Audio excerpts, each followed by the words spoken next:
Hello and welcome into episode 85 of the Stomp the Bus Show. I am your host, Mark Harris and Colton. I thought that ASU was joining the Big 12. Turns out we're joining the Big Allstate Conference. That that news came about 2 weeks ago, and still kind of it's just very interesting. What are your thoughts on kind of the naming rights potential developments with the Big 12? Well, first and foremost, Mark, great to be back with you. I know you're not a big kind of ease into it type of guy. I know you want to get right into the talking points, but Jump right I in. just had to say it's an honor. It's an honor to be back here. As far as your conference goes, as far as your question goes, in terms of what to make of all of this, it's it's better than being in a team named after a number that no longer represents a number of teams. It's never made sense to me to be the Big 12 when there's 16 teams, and that's going to be an issue that continues to surface with a lot of these conferences adding more teams. But I mean, if they're going to be the all whatever it's probably still going to be the All State Big 12 or something. I don't know what it would even be, and I haven't even heard anything about it since that came out. So I guess we'll see what happens. But in the era of trying to commercialize everything that you can, right? It does not surprise me, especially now with the rulings coming down about schools potentially being able to pay players beyond just NIL, but actually compensate players. I know that ruling was passed down a couple weeks ago.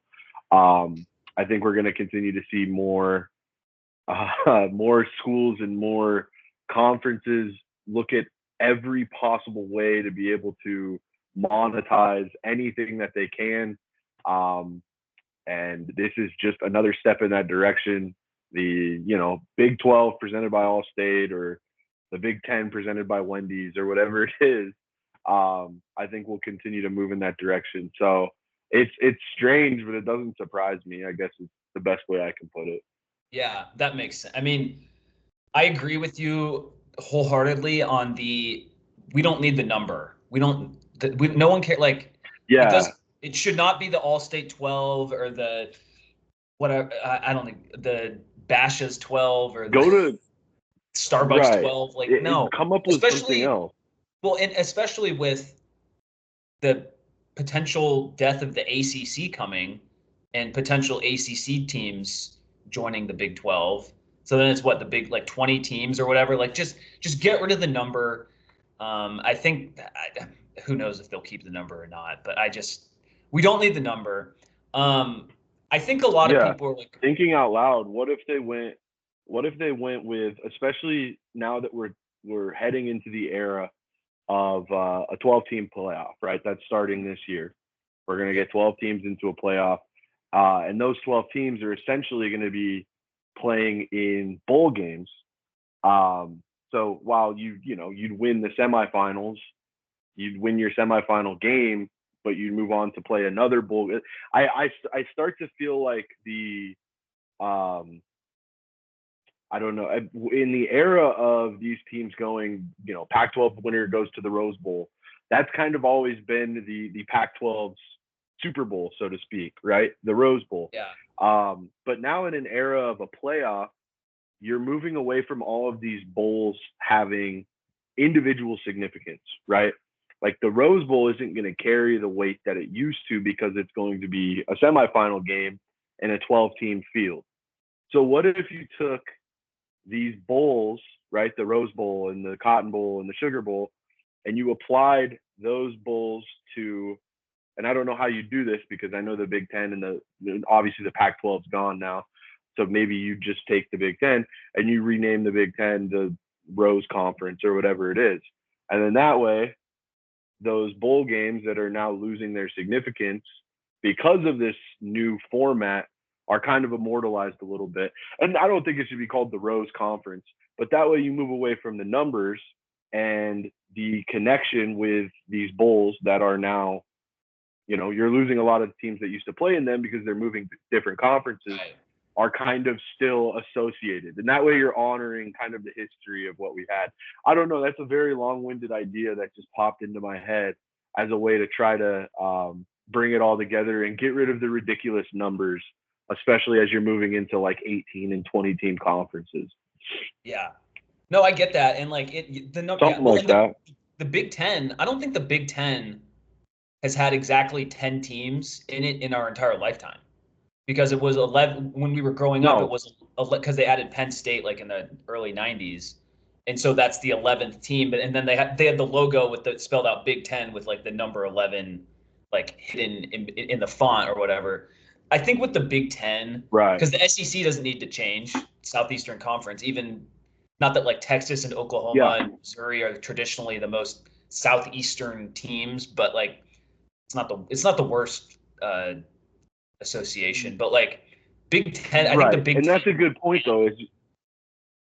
Is just so much stronger than any other numbered conference. So they don't really have any reason to change. But no, I don't see them ever changing. It's just something that bothers me. Yeah, no, they go with these numbers. But I guess the ACC is also another conference, and we're moving toward these conferences no longer being regionally located, right? Yeah. You've now got Stanford and Cal in the ACC, and it's all this stuff is moving around. But I don't know. I doubt these conferences will ever be renamed. Who knows if they're starting to add sponsors and stuff. But I just think it's kind of we're moving away from the era of like each conference getting their individual, or we're far past the era of each conference having their sort of individual championship game where they're going to play a different conference because only two teams are contending for a national championship in sort of the BCS format. And I think that's sort of taken some of the significance away from these bowl games. But I mean, a 12-team playoff is the best way to go, I think. Get some parity and allow more teams a chance to make some noise. But I don't know. Maybe we'll see how it goes and go from there. Yeah, for sure. Well, I'm interested more in like, because to me the naming sponsorship thing, that seems like an inevitability at this point with how much the Big 12 trails the annual distributions of the Big 10 and the SEC.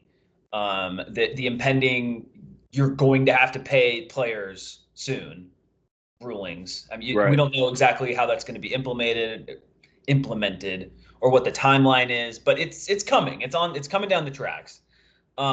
So I don't have any, like, honestly, I don't have any issue with the Big 12,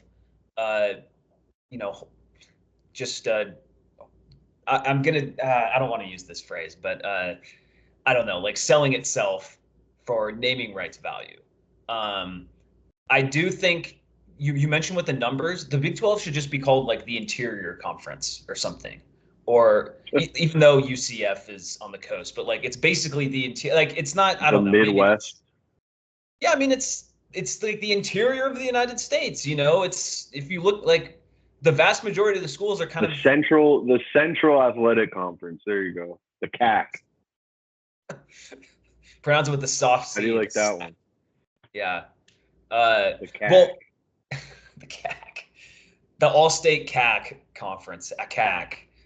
There you go.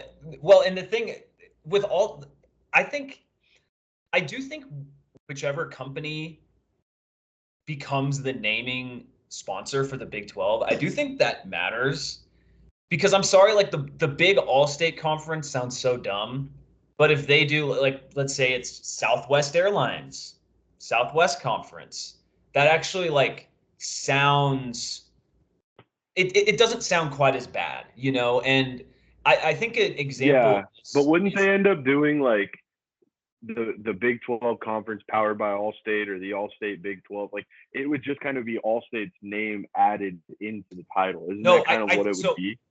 I think what it's been reported by, there's all sorts of people that have reported, Pete Thamel, Brett McMurphy, Dennis Dodd. It's like that would be the name of the conference. It would be the Company 12 or the Big Company Conference. So like, I don't think it's going to be the Big 12 presented by, or maybe not presented by, but the Allstate Big 12 Conference. Yeah, So it like would Big be more 12 like is that. still in there. Okay. Because I think that's more value. I mean, it might be more valuable to the company, but I think like the actual name or the actual company that joins in, I think it's very important that it does at least like flow off the tongue better. And I think a good example of this is the NFL stadium names of our teams, right? Like Lincoln Financial Stadium, the link, like that actually sounds good when it's Lincoln Financial abbreviated. Field, Mark. Yeah. Oh, I'm sorry. With Lincoln Financial Field. I'm sorry. But Yeah, that's like with better. my team, the Seahawks, when I was growing up, it was Quest Field, and I didn't even know that was like a sponsor. It just kind of sounded cool, like Quest Field. Then it became CenturyLink Field, the Clink. That sounded good. Now it's Lumen Field, and that just doesn't. Even though it's all three of those are corporate, sponsors, it doesn't sound as good. Obviously, ASU Mountain America Stadium. I applaud Graham Rossini for getting that done last year. I don't think it's the smoothest name, but at least it does kind of make sense for ASU, the mountain aspect. So I Yeah, don't the know. I Mount wonder what between the Buttes, the Mount. use exactly. Maybe like, but like with the Big 12, like what if it was like I don't know, like the John Deere Conference, the Ford Conference. Like that's the thing. I Like I think just wonder. with this one though, a company is going to shell out a lot of money for this if it ends up happening. Because think of like you're not just getting one team's naming rights, right? You're getting, yeah, You're 16. going to be attached to 16 teams. Hmm. You know what I'm saying?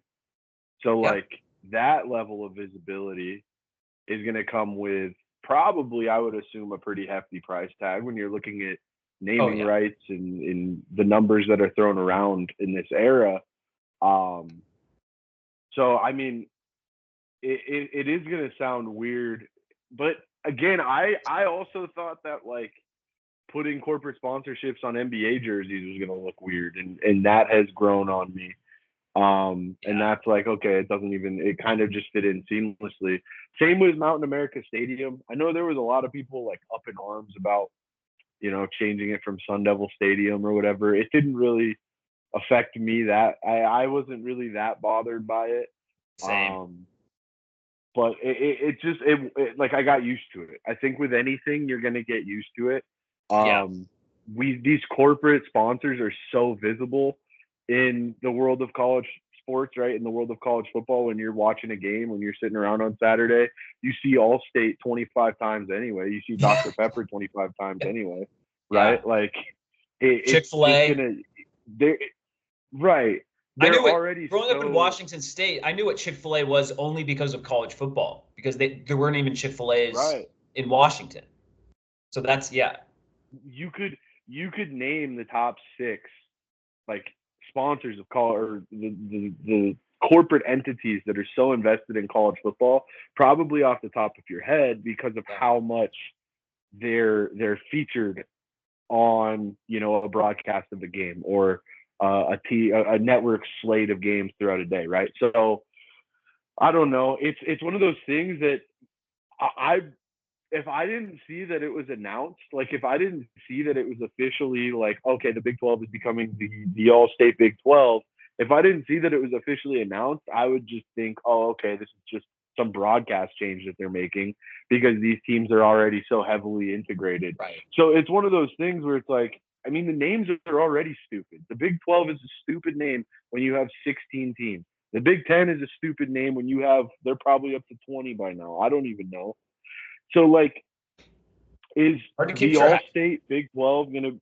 Yeah, is the All-State Big 12 more dumb than just the Big 12? To me, probably not. And think about the money you're bringing in when this Yeah. team decides to align with your conference and the split that each school is going to get of that, especially like you mentioned it, heading into an era where now you're not quite sure how much it's going to take to compensate these players um, when whatever that implementation is going to look like is rolled out.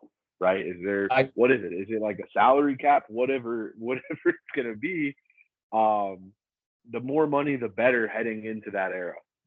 Yep, totally. I do think it's more than like uh I think this is a bigger change than like the jersey patches on NBA teams or whatever, but like all this stuff has been going on, right or wrong. I'm not, there's a lot of downsides to it too, but those are more just downsides of like capitalism and like the culture and like that's more of a just big picture thing that is way beyond sports. But like you look at Europe, like all the European soccer teams, like it's like the main thing on their chest is like the sponsor, and then and then it's like, oh, it's Manchester United or whatever it is. So like, yeah, like I'm not like morally outraged about this. I do think you have to be careful with like which company you choose, in my opinion, or not careful, but like it should be well thought out.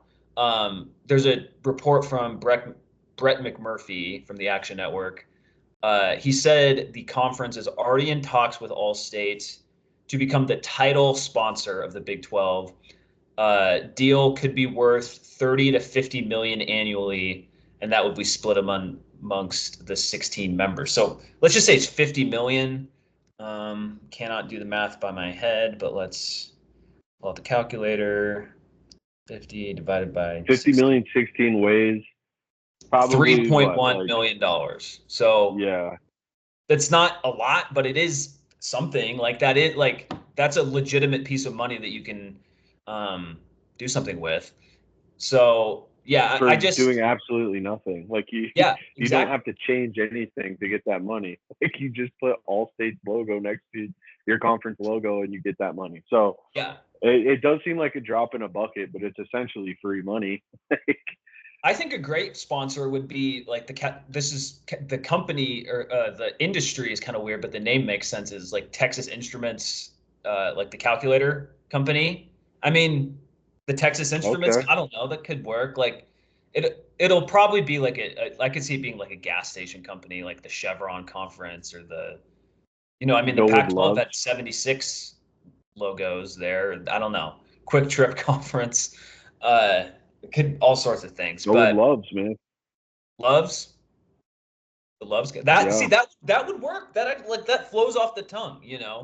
I think it does kind of make sense if like Allstate just sounds like so corporate, compared to like other equally, they're all giant corporations. So it's not like it's functionally that different, but they just sound different. Um, so and Yeah. I guess any it's gonna come down to who's gonna shell out the money. Yeah, absolutely. Yeah, any thoughts on this before we move to kind of the secondary little piece of news in this arena that came out? Not really, man. It's just another step in wringing every dollar that you Yeah. can out of college sports. So I'm interested to see not only how this unfolds, but how we talked about it a little bit, but how the implementation of schools being allowed to compensate their athletes Yeah, uh, has is sort of rolled out. I have no idea what that looks like. Maybe I've missed that information. I haven't seen a whole lot come out, but is that it obviously it's much different than NIL and anything else. So what will that look like? How will that start to be discussed? I think I'm super interested in that, and I think that kind of goes hand in hand with um, just the financial ramifications of all of these elements of the game. absolutely. And I think the one key kind of similarity we both have in this is like we are not college football purists. Like we're not like pining for like the old days of, like Rudy and all this. Like that's so far in the past. Like you like I No, applaud the that's big I'm pining for that. I miss the days of Rudy. He was my favorite player. Oh yeah, I'm sure. A big golden dome. I love Rudy. I have his jersey. Well, there's a second component to the Big 12 trying to get more money. This was reported same day, June 13th, about 2 weeks ago, or it could be exactly 2 weeks ago if you're listening on the 27th. Big 12 considering private equity investment of up to $1 billion for as much as 20% of the conference. The proposed deal with a Luxembourg-based firm would bring a massive influx of cash into the league. This is reported by Dennis Dodd of CBS Sports. Now, this is a whole different animal. This is, to me, this is completely separate from the naming rights stuff, you know? Yeah, so this means they're essentially selling off 20% of the Big 12, which would be 20% of revenue and everything else, to bring in $1 billion, essentially, right? Yeah. Okay. But it's not, it's a private, it's coming from private equity. Like, they're going to want the return on investment and potentially even more. And like, it's just, there's just been so many industries that have been negatively impacted by private equity, you know, particularly in the last 15 years. Yeah. And like, I get why it's being considered. I will say that. But pulling the trigger on that. I think it gets really dicey when you start looking into my first reaction to that is how do you split up what the schools are getting, and how do you get the schools to agree to selling 20% of the conference when their piece of the pie is sort of baked into this 100% figure? Do they lose? Like, how does, and I guess there's going to be a way that they're able to sort of reallocate all of that and figure out who gets what points and everything. But I would think selling off 20% to a private equity firm makes it a little more difficult to make all of those numbers work, especially with 16 teams, right? My first thought, and maybe this isn't necessarily accurate, is the 16 teams, and this is where I'm kind of like trying to figure out how this would work. The 16 teams, would they have to take a smaller slice of the pie if there's now only 80% of the company up to be, or see, I'm already referring to it as a company. If there's only 80% of the conference able to be sort of allocated, does that make sense? No. I think it's just the schools would just get more money, right? Like they would just get $1 billion infused in, and then they would already have the 80%. That 80% wouldn't change. That would just be the same, money that they had agreed to with their media partners and all that stuff. And then you're selling off 20%. 80% is like untouched. Unchanged, yeah. And then the 20% is being sold off to CVC, which is from Luxembourg, and then they give you $1 billion in return, but it's not charity, you know.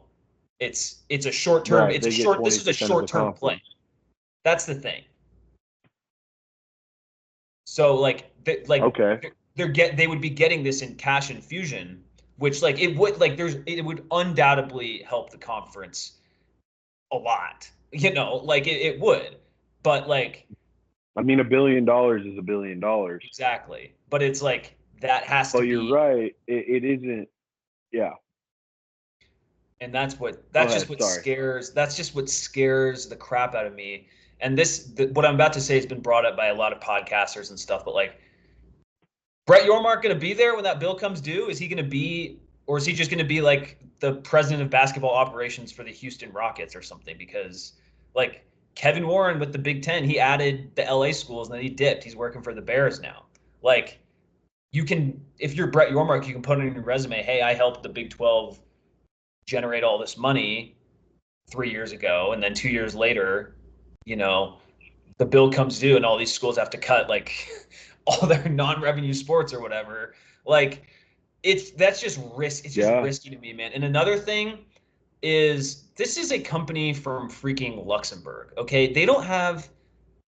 There's no way that they care and understand college sports the same way even an American company would, and they're going to be oh, you have to cut, rowing and softball. Well, like that's the business or whatever, like Right. it's not like It becomes it's always been a business, but this becomes like yeah. very much like business is going to be the priority when you're selling off that chunk Mhm. to a company that is looking at this as an investment, right? Um, so I mean, I completely agree with you. It's great in the short term. Getting $1 billion split 16 ways is obviously awesome, right? Or however it'll be Right. split up. Getting a certain chunk of $1 billion is going to be huge.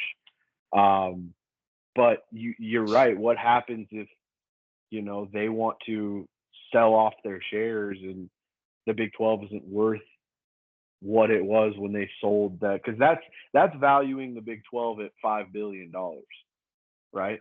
That's saying that this is a $5 billion equity entity if you are buying 20% of it for $1 billion. So what happens if that evaluation plummets and this private equity firm tries to take their money out? And you said it, to cover that bill, the schools have to start cutting all of these sports. It becomes such a slippery slope, Absolutely. Yeah. No, it does. And I've heard, I'm on Twitter a bit more than you, but although I think you're catching up with me with your burner account, Colton. I'm on it a little more on that Yeah. burner account I have. I'm on it a little more than I used to be.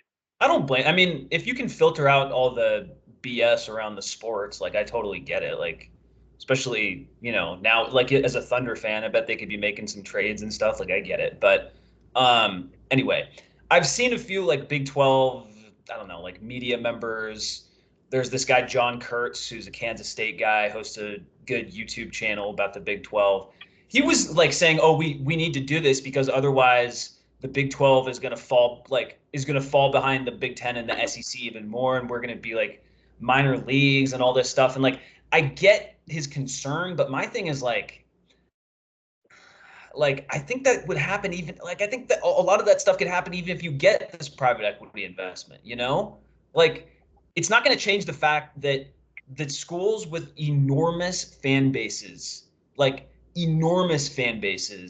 are basically in the Big 10 and SEC save for Florida State, Because I don't think Clemson actually has like an enormous fan base. Anyway, I'm not going, but like Nebraska's fan base, Michigan, Ohio State, Alabama, Texas, like these are enormous fan bases. And like, sure, like the Big 12, like if maybe the private equity results in like one Big 12 team really getting their stuff together and winning a national championship, even like maybe it works out that like Utah, they get everything right and they recruit really well in a short period and all this. They build on top of the good foundation that they have, and they win a national championship in 2027.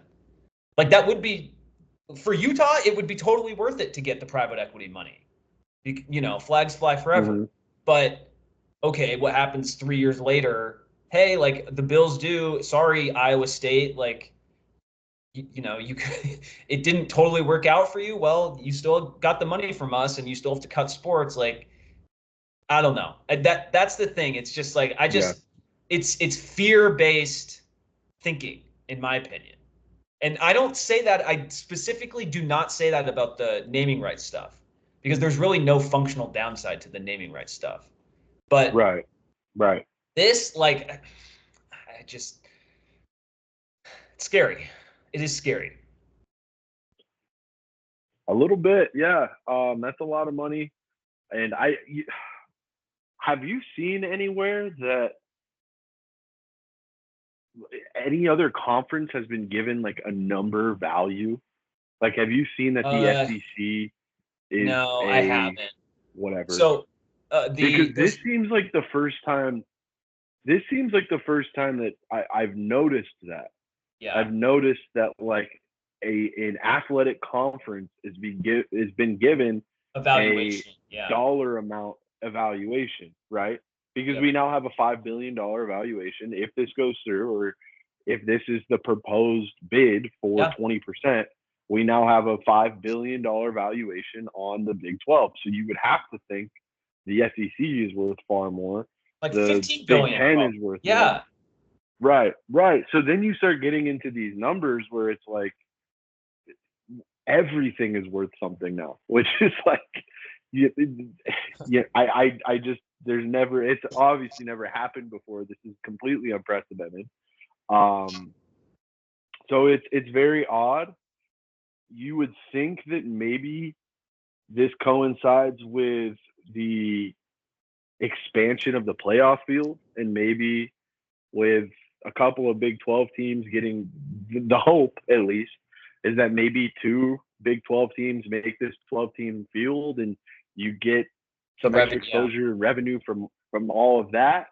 And maybe that helps boost your value, but at the very least, you would need to maintain that value, Yes. so that you don't find yourself in the situation that you just described, where some of these schools are forced to cut programs to try to pay out this private investment when they are ready to, take their money out. So and maybe there's conditions to it. I don't know what this looks like. Maybe there has to be, like, it probably, if this is something that moves forward, it won't be some sort of reckless deal that we look at and we're like, wow, I can't believe they agreed to that. I'm sure there's going to be stipulations, there's going to be conditions in place to protect against something like that. But I don't know. Anytime you start to get into dollar amounts in the billions and selling 20% of something, there's always so many unknowns, and neither of us know what it's going to look like. We're just sitting here speculating, and I'm sure there's a ton of people relative to our listener base, right? A ton of the 20 people who listen to this are probably like, what does that mean? 40. A ton of the 80% of the 40 people who listen to this are probably confused too. So I mean, it's just something you're gonna have to wait and see. But it does make me a little nervous, but it's also, in the short term, like, hey, it's $1 billion, so you got to trust the people who are in the positions to make these decisions, and hope that they know what they're doing.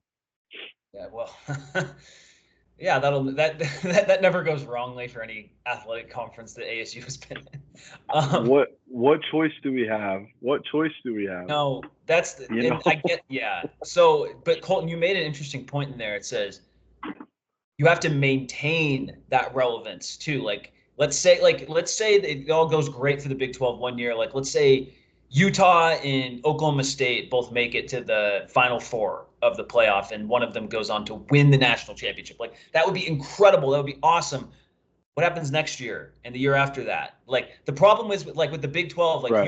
you may be able to have a team that, like, everything lines up for a year, or like they have like a 2-year run or whatever. But like the SEC has Texas, Oklahoma, Alabama, Georgia, LSU, like 5 teams that can all reasonably win a natty. Florida, Auburn, Tennessee has a bunch of NIL. So you look at it from that point, it's like, oh my gosh, the Big Ten has six teams, I could say, that could, Ohio State, Michigan, Penn State, Washington, USC, Oregon, Washington. All 6 of those, there's a reasonable world where they win a national championship. And those 2 conferences wouldn't be reliant on any single one of those teams to be a national championship contender that year, right? Because like it'll just rotate. Like, for years with the Big Ten, it was, it's only going to, if the Big Ten's winning a natty, it's going to be Ohio State, and then Michigan pops up, and maybe Penn State pops up 3 years from now, and Oregon's good. It's like there's just so much more depth of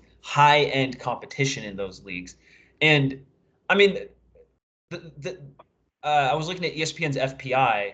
You know what the highest ranked Big 12 team is? In terms of FPI? FPI? Which I read the methodology. It's a prediction of like how much better this team is compared to the average team. Probably, I'm going to say either Utah or Oklahoma State. It was Kansas. Oh, Not wow. Kansas State, Kansas. And I understand that Kansas really has like it's like with Lance Leipold, Jalen Daniels, I think the running back's Devin Neal. Like, they have some good players, and they're in a really good spot as a program. But if you're entering any season as a football conference, and Kansas is considered like your best team. And again, that's just one metric. I don't really believe that Kansas is like the so much better than every other team in the league. But like, if they're like one of your contenders, like I that's like Kansas is not a good football program historically. Like they're just not. And so when you're like when the SEC is Right. like, oh, we have Alabama and Georgia and LSU, and you're like, oh well, we have Utah, Kansas, Utah, Oklahoma State, and Kansas. It's like, oh man, like I, I just don't like. You're gonna need a lot more private equity money to bridge that gap in a time machine, honestly. Like, so it just really like it just feels like the ultimate end reward is not high enough to justify the negative downsides of it, you know? That's kind of my thing. So like the best case scenario doesn't outweigh the worst case scenario, is what you're saying. Is That's that how kind of what you mean? yeah. Okay. Well, no, I totally Yeah. understand that, and I get where you're coming from. I think although Kansas might be like, their year to contend or whatever, I still think you do have, and it gets a little worse, with Texas and Oklahoma leaving, because those were two of your mainstays. I think you still have some of the mainstays in this conference with the addition of Utah, right? You Yeah. still have Iowa State. Iowa State is usually a competitive team. You still have Kansas State. They're historically a competitive team. You still have Oklahoma State, right? Those are four, I would say, pretty nationally prominent programs. Out of the 16, you don't want to. That's 25%. That's going to be, a year in and year out recognizable. Well, maybe we'll see what happens with U of A, right? They've put a couple of solid years together. Obviously, losing Jed Fish doesn't help a ton, but this could be a big year for them. They have a chance to be a really solid offensive team and make some noise in this new conference. Obviously, you have the name recognition of Colorado and Deion Sanders. Who knows how long he'll be around after Shedeur leaves, but um, there are some compelling angles in the long term. Though I would say you need at least two more teams to step up and join those sort of mainstay ranks a Yeah. little bit to feel better about your marketability and your ability to. I mean, you're never going to contend with the SEC, right? I was just talking to, I can't remember. I want to say it was Seth.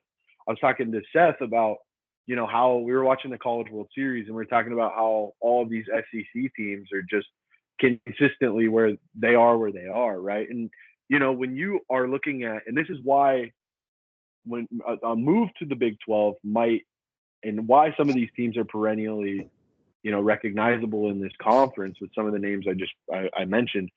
When you're in a market that doesn't have to contend with professional sports, That's so huge. you're gonna see so much support focused onto those collegiate teams, and that is financial support, especially when you're in places with long-standing traditions like SEC schools, like Big 12 schools. You're going to see some money heaped onto these programs, and that's why I think the SEC is in a tier that nobody's ever going to touch, right? But can you put forth 6 out of your 16 teams and make them, draws on a Saturday, make them teams that people want to watch consistently, like the Utahs, like the Oklahoma States, like the Kansas States, like the Iowa States, whatever. Maybe Iowa State isn't in that for you. I think Iowa State is, or like a Baylor or whoever it is. Can you put them in those ranks to make your overall product that much better? And I think that's what needs to happen.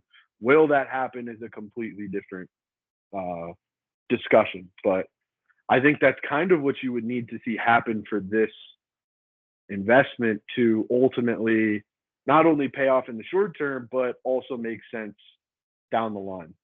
Yeah. And maybe it all works out. We're not financial geniuses, but like No. Just seems. I'm the furthest thing from a financial genius.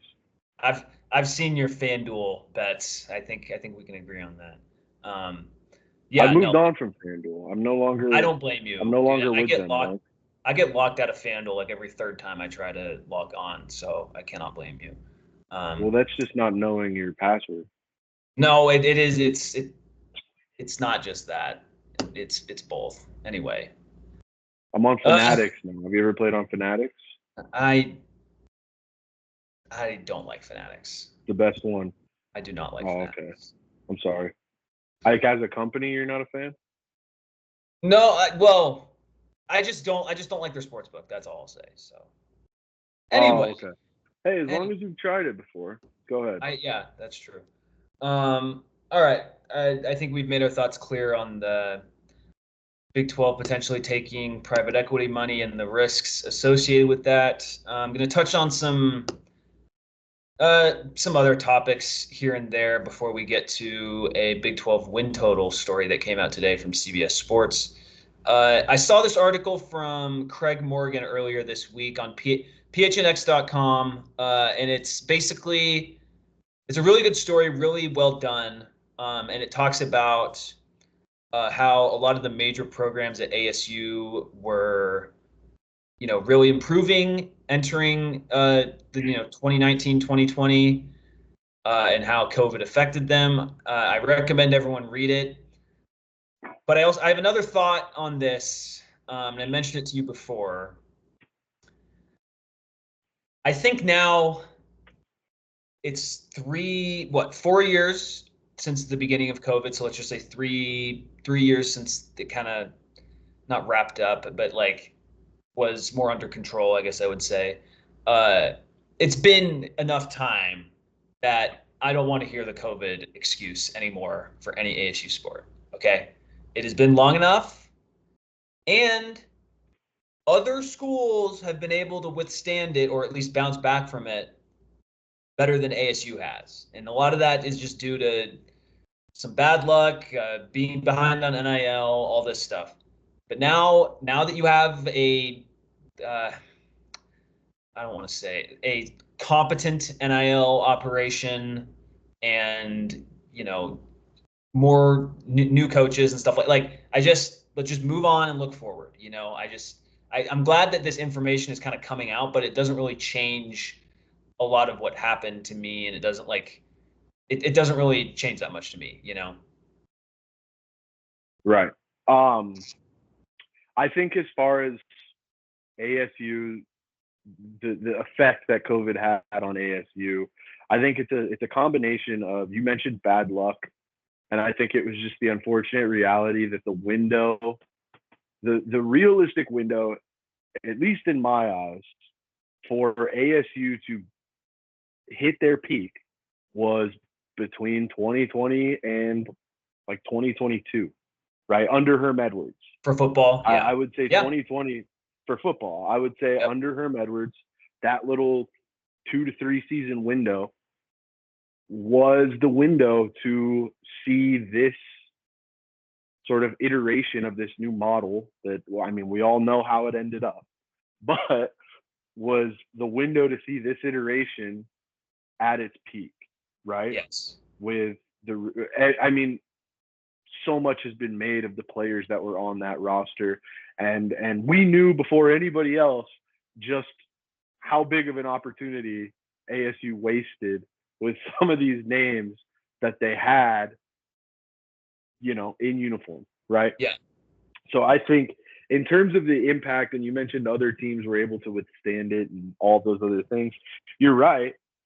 I also think other teams weren't necessarily building for a window, right? When you're looking at like blue blood schools, those schools are expected to contend every year, or they sort of have this revolving window of like, okay, these recruits are coming in this year. This might be a year where we're good. Obviously everybody's trying to be good every year. Just on a different timeline. These are right.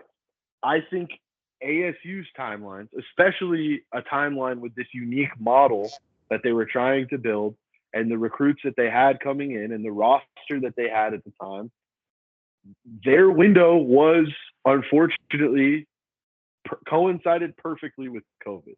Yeah. That 2020 season with the USC loss and beating U of A 70-7, all those things, had that been a regular season, had that been a season that wasn't, Shortened impact that they didn't have to try to salvage, right? That they didn't try to have to salvage during a global pandemic. I think we're talking about that era completely differently, right? And that might not be that hot of a take, because obviously, if we don't have a global pandemic happen, then we're not dealing with an NCAA investigation for hosting recruits during a dead period, right? Because there is no dead period. So I think when we're talking about the effect that COVID had on ASU, we have to recognize that it affected us. We feel like ASU was affected on the level that it was affected because of the window being slammed shut. Does that make sense? Yeah. Yes. I get your point. And yeah, like I've been critical, obviously, on this podcast of how, it all ended, but it's right. not being a Herm apologist, or it's not being any of those things. If you just say, like, 2020 was primed to be a good year for ASU, like, just in terms of the ages 100%. Those guys were, a lot of guys entering their junior year, all this stuff, like, it was primed to be a good year. 2021 was also 100%. primed to be a good year, but with all the stuff coming out in June of 2021, it clearly impacted that team's ability to reach its ceiling. Because sure, like, there will be some I people could not out there agree more. that defend. There will be some people out there that defend, oh, like, ASU going 8-4 is like normal for the school, and like, sure, like, without any context, sure, you can say that. But if you watch that team, as the NFL draft has borne out, has shown it had the talent to be 10-2. I'm not going to say 11-1 or 12-0. Like, that is no, so. I think 10-2 is 10-2 was very reasonable, especially the schedule that team had. Because remember, they missed Oregon. And if you look, are you talking USC and Washington were both bad that year? What? Are you talking 2021? Yeah. Okay. So that was the year that they played BYU, and oh god, Merlin Robinson fumbled the pick six, and 15 false starts. They were up 21. Right. They were up 21-3 against Utah. There's 2 wins right there that they even split, right? Split those, and then split Oregon State and Washington State. So anyway, but yes. No, 100%. I completely agree with you. 10-2 was completely realistic, and you sort of consider that next to the fact that they did just come off of that weird year where it was, are we playing? Are we not playing? Yeah. We're going to get 4 games in. This game's canceled. They're not playing Cal, but they're going to play this, going through all of that, and then rebounding and coming back and still putting together that season that felt extremely underwhelming. But you look at those 2 windows, or you look at those 2 seasons, and you're like, if you remove the COVID element from 2020 and 2021, I said it a lot during 2021, and I still kind of feel like the season we saw Utah have in 2021 was the season I thought ASU was going to have, and the season that I think ASU would have had you eliminated the COVID element from 2020 and 2021. So I completely agree with you. You can't use COVID as an excuse. Every school went through it. You're absolutely right. The only thing I will say is ASU, you said bad luck, and I think you're 100% right, because it was, unfortunately, had their window been 2019, I think all of the things we expected from ASU, we maybe see happen. But their window was opened in 2020. Yeah. And unfortunately, that we never got to see that come to fruition. Yeah, no, like, if everyone was just like 2 years older, it all would have worked out. Like, if everything just happened to, like, Jaden Daniels was everyone on the obviously this is completely hypothetical, but like if everyone on that team was born Move 2 it years back a year. previous, then or even a year, yeah, maybe even a year. But 2 years you would have gotten both of those. But anyway, and here's how you know it's bad luck, because U of A, the pandemic for them football wise, strictly football, the pandemic kind of helped them because by 2019 you could tell that the Kevin Sumlin era like was just not going to work. And then in 2020 they were so bad it initiated change in part because of the 70-7 win.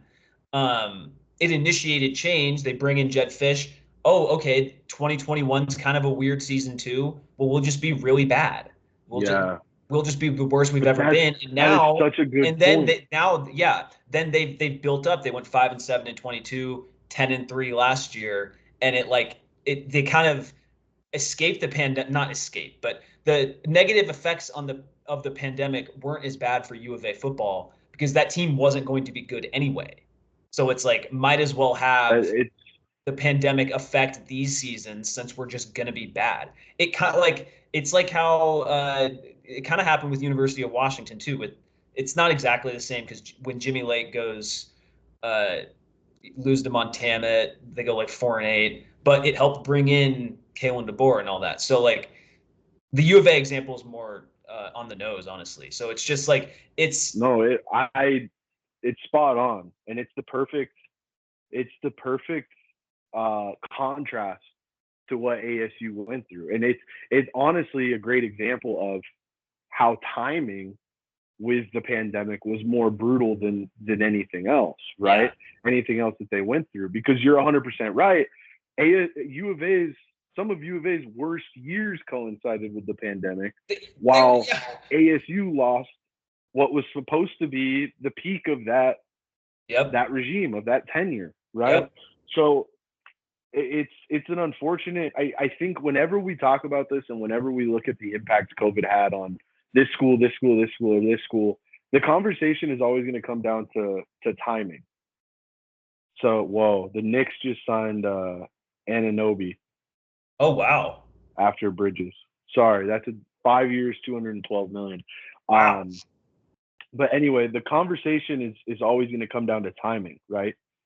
So it sucks. It's unfortunate. I think we look at that era now and we're like, Herm did what he did. Kevin Mawai did what he did. Antonio Pierce did what he did. We squandered this roster that the national college writers were tweeting out when Jaden Daniels won his Heisman, and that's just a reality we have to live with. But I think the biggest what if is, what if everything had moved up a year, right? Like, what if you had that? What if your window was 19? Yeah. And that wasn't Jaden Daniels' sophomore year, right? So I don't know. Yeah. It affected ASU because of when it happened. And then, of course, the best way to sort of sum it up. And then, of course, ASU, the football staff made it even worse by, Yeah. So anyway, and not handling it the way that they. Well, and also just having a bad culture within the coaching staff because people turned them in. That's the other thing that has to be your own.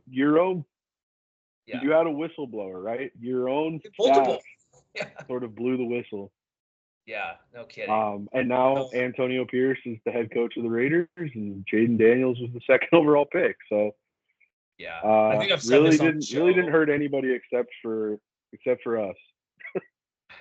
and Prentice Gill and Chris Hawkins. So yeah, they got the show cause stuff, right? Yeah, I think they did. Yeah. Okay. They got totally. Yeah, and obviously Herm did too. Well, yeah, I'm just glad that Jaden Daniels didn't get drafted by the Raiders. Like, I think the Commanders are just in a better spot for him. Honestly, it doesn't have to go against Mahomes twice a year. But I just didn't want to hear it. I didn't want, what bothered me so much during the draft? It was like, oh yeah, and then some stuff happened at ASU, and they just didn't like expand on it at all. Which I don't blame. Like I get it. Yeah. Like you're not going to tell the whole story in a pre-draft segment or whatever. But like having to watch Raider games and like, oh, they were together at ASU before Jaden Daniels transferred, and then they just don't expand on like, oh, why did he leave? Like, why did all that happen? But It's so I'm gonna just be glad. if the Commanders trade for Ayuk, you're gonna get even more of that this year. Yeah, I'm but telling you. that's different. I mean, and Ayuk, he was there before like Yeah, the it wasn't that yeah. window. And for It me, was I mean, as a just Seahawks fan, before I would because love Ayuk to that be on the Oregon game was 18, right? 19, 19. 18 was the last year of Manny 19. Wilkins. That was the first year of the Herm You're era. right. Okay. Yeah, that was So 19. 19 was Jaden Daniels' freshman year. Yes. Yes. Okay. Okay. Yes. Yes. So yeah, you So moved Jaden Daniels' freshman year to. Do we have our timelines off here? if you move it to 2017 and then everything else, all of that is just 2 years earlier, then yeah, we would have gotten all that done before the pandemic hit. So Yeah. anyway, Well, all the hypothetical. unfortunate reality. Yeah. So it is what it is. But anyway, to kind of end this conversation of let's just it's all happened, but I think the general state of the athletic programs are better now than it was then. And let's just move on. There's no more like COVID excuses to be made for any sport at this point. So, I'm with you. Close all the right. book. Let's wrap it up with a interesting story that came out today from Shahan Jayaraja of CBS Sports. It's 2024 Big 12 win totals, odds, picks, predictions for every team as Utah, K-State make case for contention. I'm gonna share my screen real quick as we scroll down to ASU. So first of all, like Shahan Jayaraja is like really well, like he knows what he's talking about. He's a Big 12 guy. I think he went to Baylor. Like he's not just pulling these out of his butt. Okay, like he knows what he's talking about. Now that said, like it's tough to pick all these teams. And as we'll kind of detail in his write up of why he's leaning under for ASU, I just there's some details that he just isn't picking up on with ASU. And I don't even mean that as an insult because like if I was doing one for Houston, I wouldn't have some great detailed answer. Or if I was doing one for uh, Oklahoma State or TCU, like I wouldn't have some great Yeah. detailed answer either. So like I'm not saying like, oh, it's complete oversight and you missed this, this, and this, but we still have some critiques. So he has ASU winning Wyoming, at Texas State, and BYU. So going 3-9 for the third straight season. First of all, I just think ASU's depth is much better than it was last year, and I don't think there's gonna be an announcement of a bowl ban, 4 days before the season starts. So not that last year's ASU team was like going to go to a bowl game for sure, but if you have that announcement right before, that's going to mess with the team motivation, chemistry, all that, So what are your thoughts on just initially seeing it as 3-9 to start? Oh,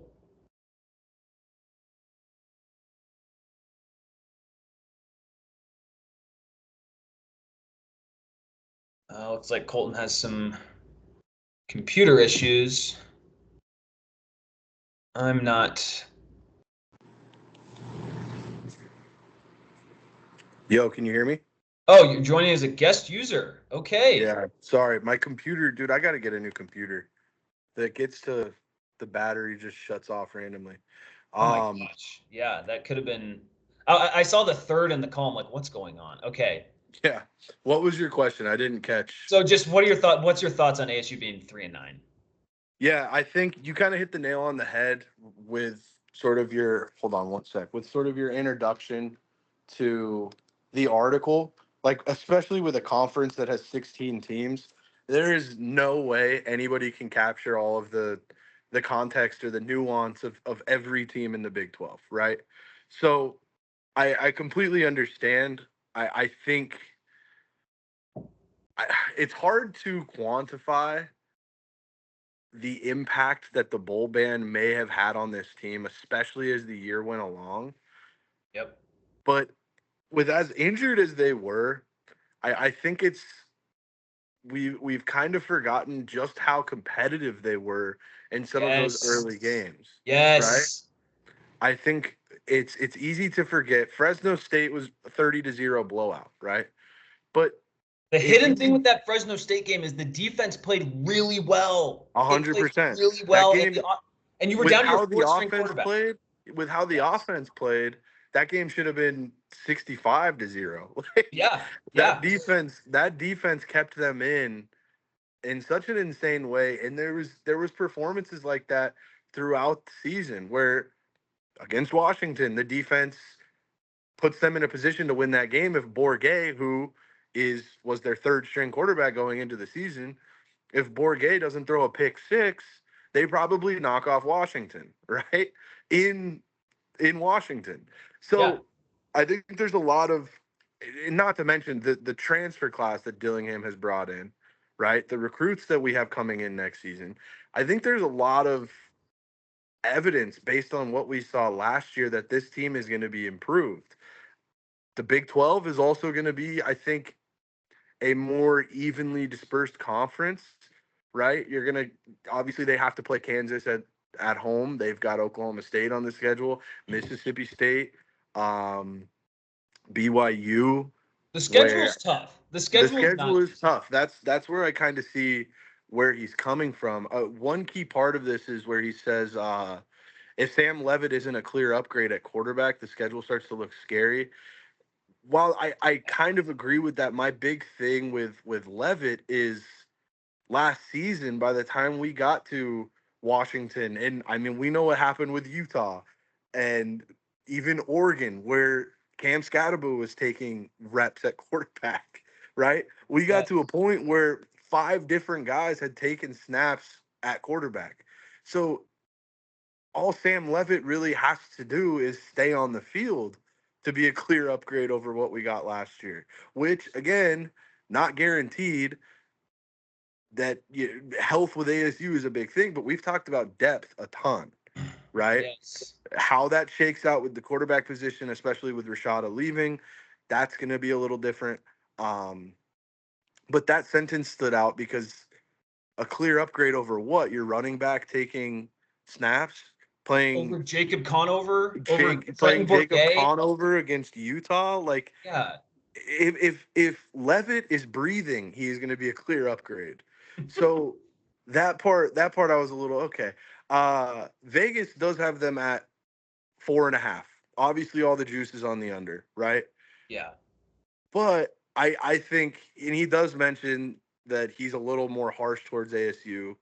Um, but I do think, okay, only one Big 12 home game comes against a program that doesn't expect to be in the conference title race. And that's absolutely right. There's some really good teams that they're going to have to host and go up against, But right? like 10 teams in the Big 12 think that they're going to be in the conference title race. Right. You But I know? mean, you're bringing in Kansas, Utah, and CF, UCF, and BYU, which is the you got to go to fake. Tucson, and that's at the end of the year. Who knows what this team looks like at the end of the year? Rivalry games are always weird, right? So Yeah. I don't know. I'm not. I would not sit here and say that they're going to win 6 games, but with the way that this team has been constructed, the way that they addressed some of their issues from last year, namely with depth on both offensive and defensive lines, right? The way that they've constructed the defense, the way that they've brought in an influx of skill players despite losing a couple with Badger and everything like that. I think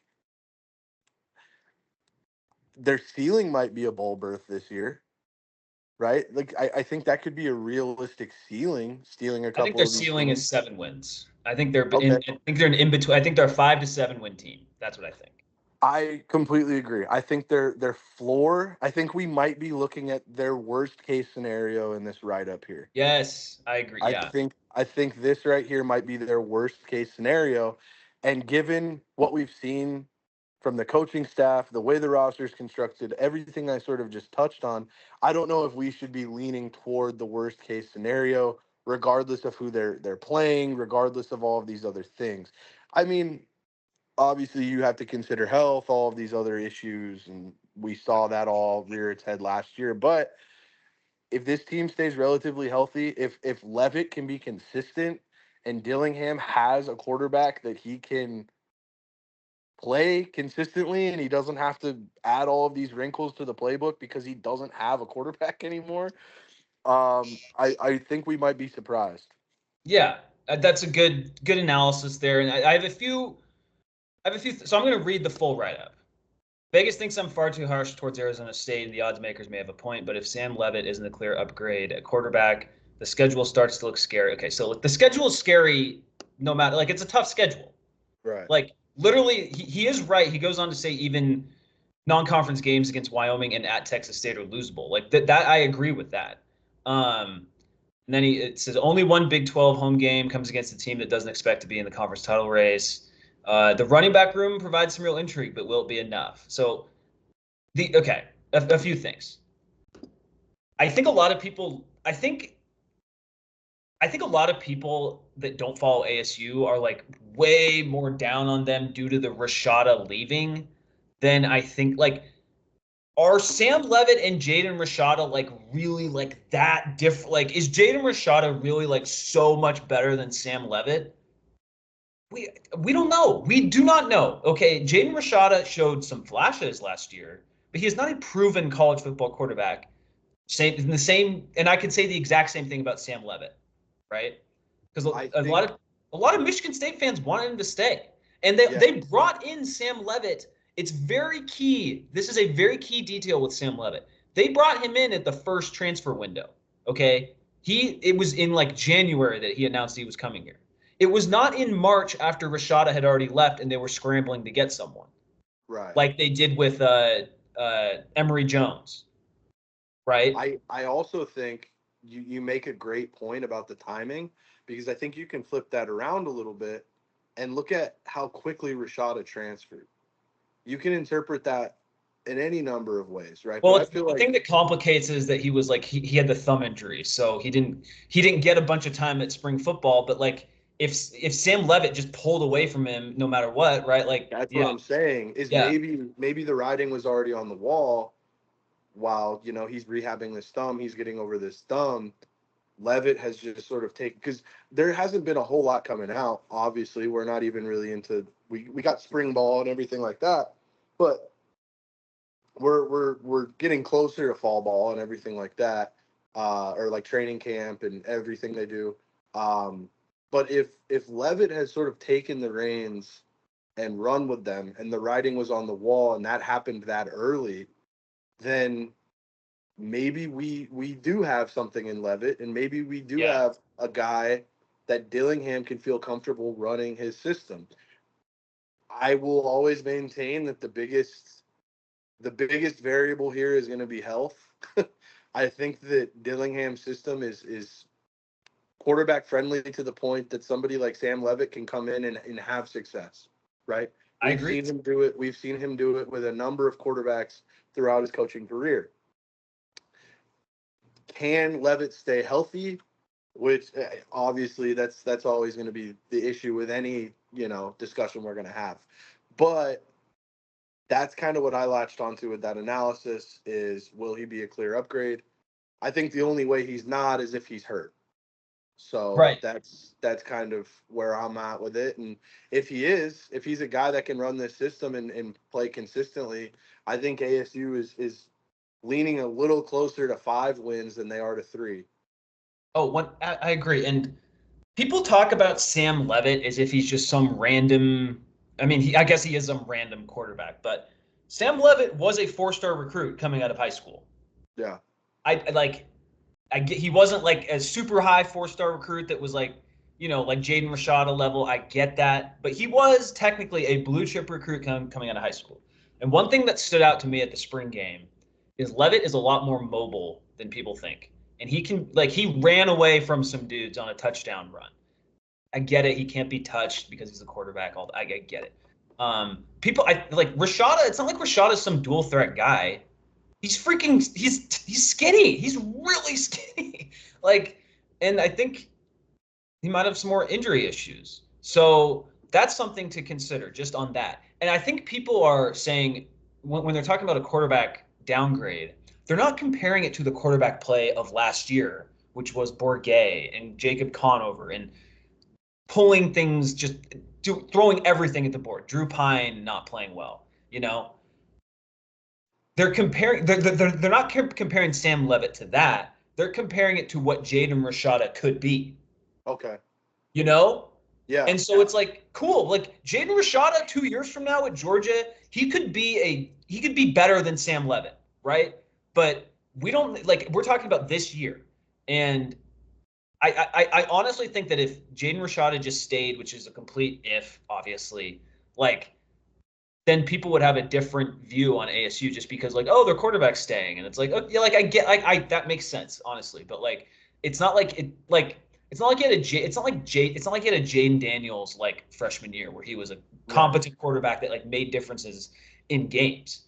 And even when Jaden Daniels left, he had a bad year in 2021, but he was at least a proven Power 5 starter at that time. Rashada, it is all potential at this point. And so is it with Levitt. It's the same boat, I guess. Yeah. No, I completely agree, and that's a good angle too, is looking at it from the perspective of not an upgrade over last year's quarterbacks, but an upgrade over the alternative, which would have been Rashada. And was Rashada ever really an alternative, right? I mean, yeah, we don't know. Yeah, we don't know if that was ever really going to be an option after last year. And then there was the issue of him kind of getting healthy near the end of the year and still not starting games and what was going on there. I think that happened in the U of A game. Well, he started because he started the first two games, got injured against Oklahoma State, and then was out until the U of A game.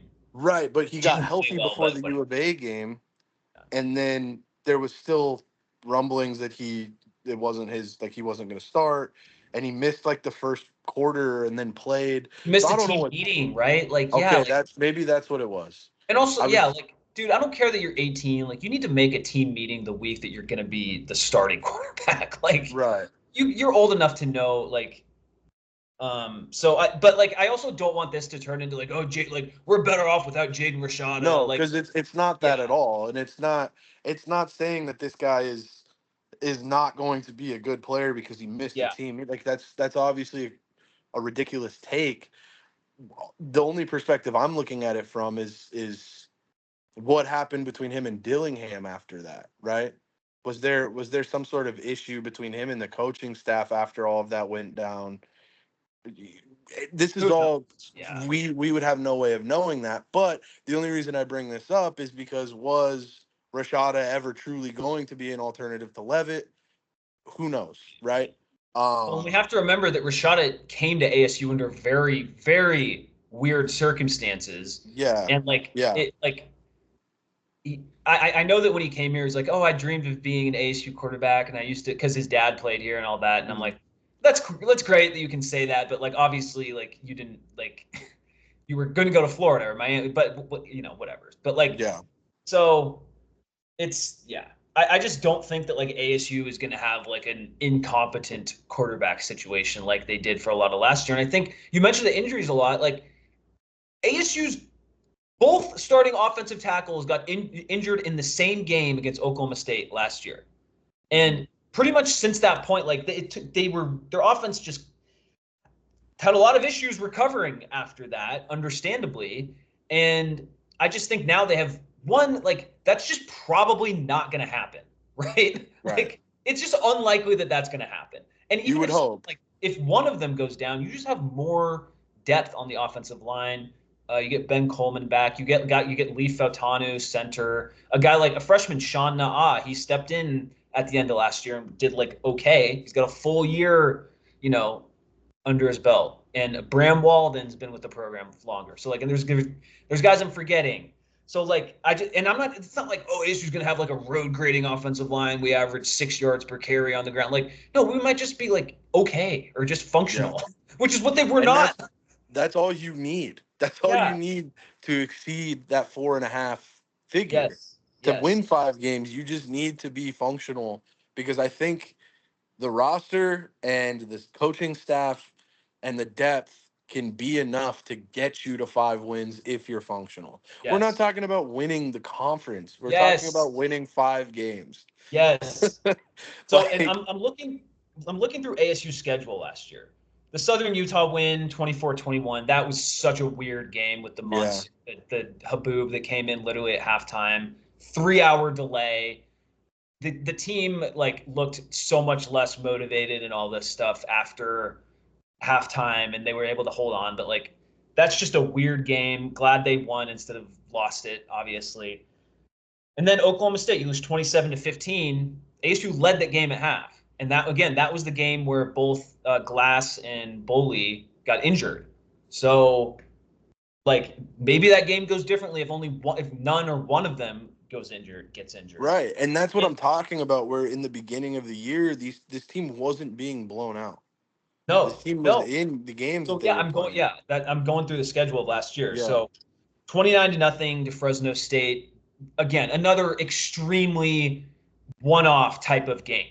Right, like it's one of the worst games I've ever seen, but it was also so strange to be like ASU's only down 16 and they have 5 interceptions thrown, and it was just so weird. The USC game, this is what the USC game, that was the game where you're like, oh, okay, like Kenny Dillingham knows what he's doing. He's not like, this isn't too much for him.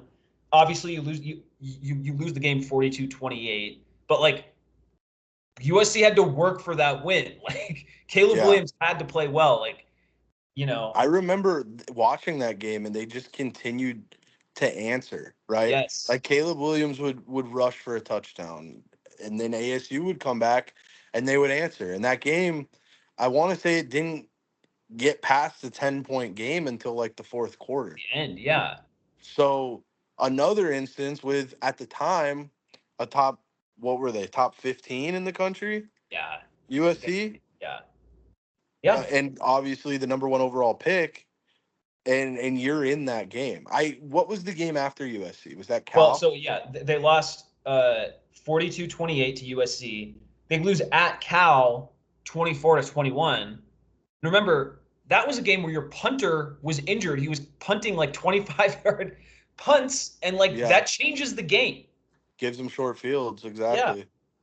And then Colorado, you lose at home 27-24. So that's 50-50. The loss at Cal and the loss to Colorado, those are 50-50 games.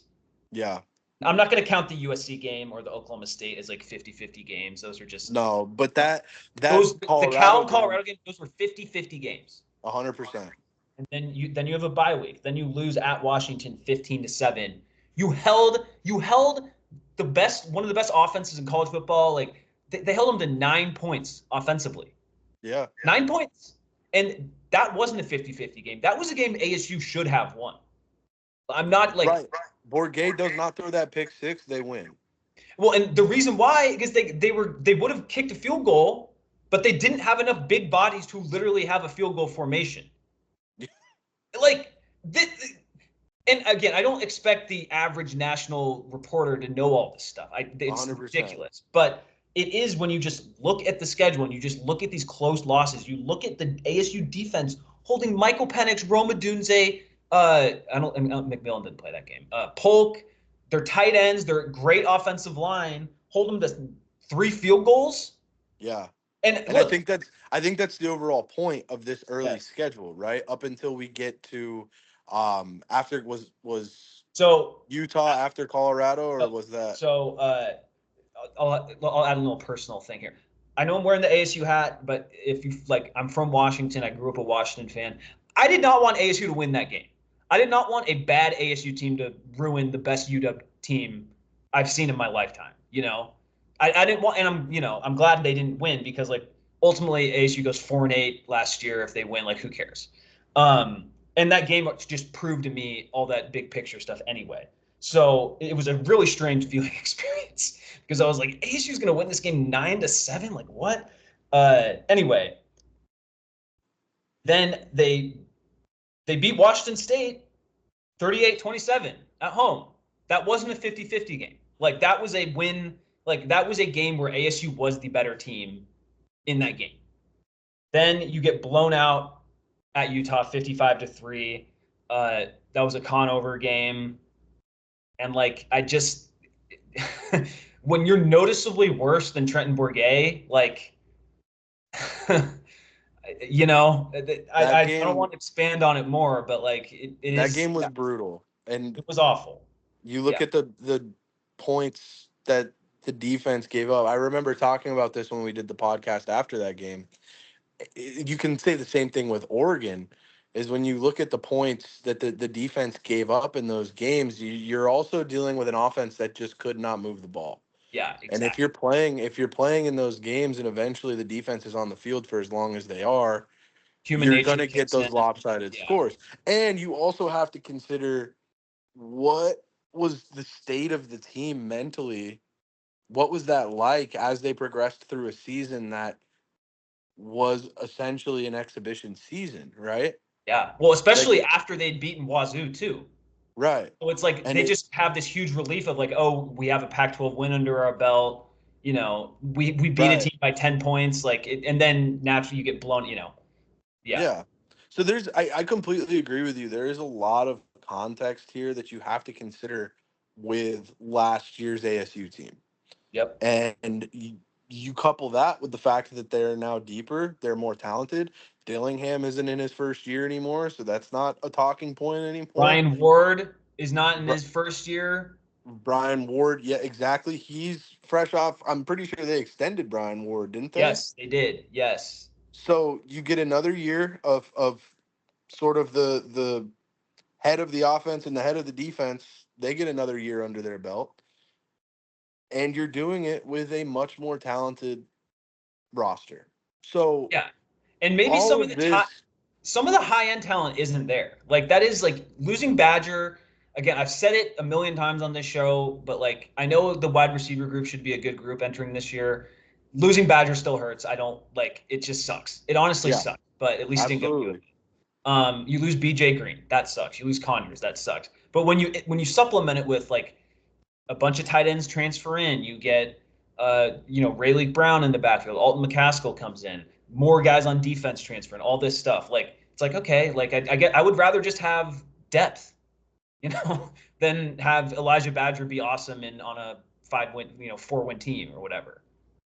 I agree. So, I think what we were talking about was this analyst in particular maybe went with the floor, right?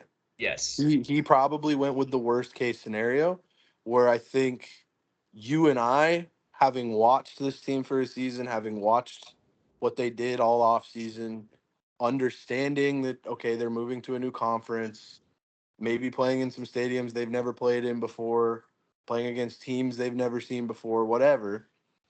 I think you and I are a little closer to that 5-win range. Yeah. And I think that's fair to say, given everything that we've considered. Yeah, and I think, just finishing out the schedule from last year, they beat UCLA 17-7, and then they get blown out by Oregon, blown out by U of A. I think what people have to like, a lot of the teams they're going to be playing in the Big 12 are about as good as UCLA last year, right? Like UCLA last year was a good, solid team, but they were beatable. Yeah, they were beatable. Like, yeah, would it be crazy if ASU beat Kansas when they played? Like Kansas, what people don't understand is like you're coming into Tempe. It's so freaking hot early in the year. And there's no like model that can like predict how that's going to affect a team, and so I think that has to be considered. It just maybe ASU just steals a game and that's something they do all the time. Like much of being an ASU fan crazier? ASU beating a Kansas or an Oklahoma State this year or last year's ASU team with Trenton Bourget beating Washington in Washington. Exactly. Like, it can happen.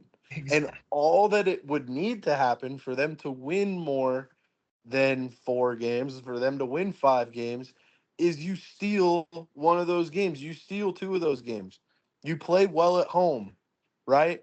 All of those things come together. You You have stay like relatively average healthy. injury luck, Right. right? You stay relatively healthy. Sam Levitt can do what he needs to do to manage the offense. He doesn't need to be spectacular, I don't think. He just needs to be steady for this team to contend for a bowl berth. Yes. And That's another how I thing feel is, about it. yes, and with Brian Ward, they're I could see them winning a few ugly defensive games, Mm-hmm. right? And that completely, like, that's the thing in the analysis with ASU that people are just not grasping, in my opinion, is that, like, yes, like the offense, like, I don't know what it's going to be, but I just don't see this defense. I think the defensive numbers are skewed, honestly, because of they were really injured at the end of the year, right? Like, and they couldn't even practice fully at the end of the year because they just didn't have enough guys. And they played like U of A last year was really good at the end of the year, and they have no incentive to not score on ASU in a Right. territorial cup game.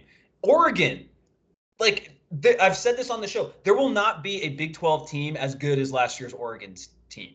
As good as last year's Washington team. Yeah, Like, exactly. But like, yeah, and so the Utah game, or that was Utah. bad. Utah might be the best team in the Big 12 this year. And I Right. think we played 2 teams last year that were better than Utah. Correct. Yes. And Right? So, the like, Utah game, most of that was with a fourth string quarterback. Like, 100%. Like, I think you kind of hit the nail on the head when you said a lot of these teams are going to be about where UCLA was, right? yep. And when you muck these games up, if you make these games defensive games, if you force if a team is not running you off the field, I think you're going to see ASU be way more competitive than people think. Yes. And look, this is going to sound homerish, but like, there was a world last year where ASU won 6 games. Now, it would have taken you winning the Washington game and you winning both Colorado and Cal, and like to Like, win you get 3. every break. You get Yeah, every break. exactly. Yeah. Yes. But like sometimes that happens. Like it's not like inconceivable. So I mean it was extremely unlikely, obviously. But it's just I think what bothers me is like when you just look at the close games that ASU played and the legitimate defensive stuff that they did, because they generated a lot of pressure last year. They Mm-hmm. they had multiple guys with like 6 sacks. Um, when the close games from last year and the fact that ASU wasn't winning all these 50-50 games either. I think it's very important to point out the Wazoo win and the UCLA win were both 10-point wins. And maybe Yeah. some of that's just catching them at the right time, but that same logic applies to the Big 12 too. So again, like I'm not saying, oh, ASU's going to win 8 games and shove it up everyone's butt. Like no, like No. it's just when you just look at the close game regression or whatever term you want to use, and you just look at the defense. Like I just don't see this defense being like gashed a ton. And if it is, like it'll be in select games, but it won't be like I don't think it'll be like a consistent theme of the season akin to like the end of the Todd Graham era where you just went into every game being like, I mean, we got to score 45, But Right. so that's kind of my thoughts on that. So, and again, I don't No, blame the writer. It's just it's a good jumping off point. yeah, 100%. I think. Ah, man, I completely lost my train of thought. I had a nice little thought to put a little ribbon on Was this. it the ASU defense, close games? I don't know if I'm going to remember this. Okay, Oh, I do remember it. there we What I go. was going to say was, I think when you look at somebody like Dillingham and like look at what he's building, you would expect what he's trying to do here. It seems like he's done everything the right way, right? Hmm. He's emphasized culture. He's emphasized bringing in guys who want to be there. He's brought in talent. It's not like the guys who are transferring here aren't talented guys. He's brought in, young guys who are talented, right? You look at everything Dillingham is doing, even if you looking at it from an objective lens, and you're like, okay, it seems like he's doing things the right way, in a way that is going to lead to some success down the road, right? Mhm. So if your baseline for that is 3 wins, which is where they were last year, if that's your baseline, wouldn't you expect some sort of progression given everything that he's done so far, right? You would Yeah. expect that he is going to take somebody like Dillingham is going to take another step in his own progression as the head coach of this team, which I think realistically could be 5 wins, right? That's another way I'm looking at it. Is if you believe in the guy, which I don't think he's given us any reason to not believe in him to this point, I and don't know not how you believe. could watch the Washington game last year and be like, oh, like he doesn't have it figured out, you He know? got a team. He got a team that was aware that they would not be playing in a bowl game, to go to Washington and almost beat a team that ended up playing in the national championship. Right? They held in that game. ASU held Washington to its fewest offensive points the entire season, including the Right. national championship game where they didn't play well. Like, Right. And you look at that and you're like, okay, obviously he has the buy-in. That's not an easy thing to do, to get a bunch of young players who know that they aren't going anywhere this season to get up for a game against Washington and almost beat them. Like, that game right there tells you that, okay, the players are buying in. There is some sort of culture being built here. You couple that with a little bit of depth, some injury luck, more talent, it doesn't make sense that he wouldn't take another step forward this year, right? yes, yes, So that's kind of how I'm looking at it. I think he progresses. I think this team progresses, and I think we're looking at, yeah, a 5-win team, maybe a team that pushes for that 6th win and really right. pushes to get to that bowl game. If they don't, it's not the end of the world. You've improved by 2 wins, and you continue to build what you're building. So I agree. Yeah. And look, like this isn't the only prediction like this that you're going to see with ASU. And again, I right, don't expect every national reporter to like detail, like analyze Brian Ward's defensive schemes on third down from last year. Like, we aren't doing that, but we, you know, no. like, but like, I just, I don't know. We also I, do know that he was able to generate a lot of pressure last year and keep this team in games, though. That's something yes, that a lot of people haven't really understood to this point. yes, yes. So So we can't tell you why he runs a certain scheme or why he brings a certain pressure on third down, but we can tell you that some of the decisions he did make were the reason they were in these games early in the year. So yeah, yep. All right. Well, that's a good episode for us, Colton. You were able to overcome some I know. computer I issues. always have something, man. I like to do this on the couch now. It's a lot more comfortable for me. Mhm. And my battery was fully charged, so I'm like, I can make it through an episode. 25% left on it, and it just shuts Oh, off. So, that sucks. but I was able to overcome, and that's That's what we right. do. We overcome. That's the theme of this episode. Um, well, that and the naming rights stuff. All right. Next week, Hey, what if we sold our naming rights? honestly, I would not be opposed. I don't think I'd sell it to We private could equity. we could garner some interest, I think. Start reaching out to private equity firms. We'll have to, well, yeah, totally. Anyway, in more football conversations next week, whenever the show comes out, we are going to rank the best ASU football coaches since Frank Cush. So we're not going to include Frank Cush in it. Different time period before we were born. A lot of these coaches were before we were born, but he's way before, and it's not like there's no argument for him not being the best coach in ASU history either. So since Frank Cush, we're going to rank the I don't know how many. I think there's like 9 or 10, 8 or 9. I don't know. The ASU football coaches since Frank Cush. So that should be fun. Colton, you have any parting message before we? Yeah, after that one, we're gonna rank the all-time ASU basketball season ticket holders. Um, so Matthew Tonis comes in at number one. oh, I don't. Absolutely. the committee is still deciding, so I don't want him to get his hopes up. All right. Well, thanks for watching. Thanks for listening. Please like and subscribe on YouTube. Rate and review on your podcast app of choice. And as always, go Devils.